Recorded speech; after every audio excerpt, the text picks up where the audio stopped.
ଚାଷ ହୋଇଥିବା ପୋଖରୀରେ ବିଷ, ପାଣିରେ ଭାସୁଛି କ୍ୱିଣ୍ଟାଲ କ୍ୱିଣ୍ଟାଲ ମାଛ।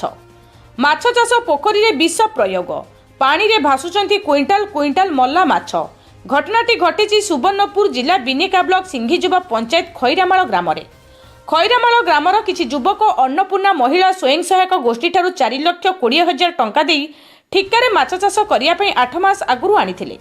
4,80,000 ଟଙ୍କାର ମାଛ ଜାଆଁଳା ଛାଡ଼ିଥିଲେ।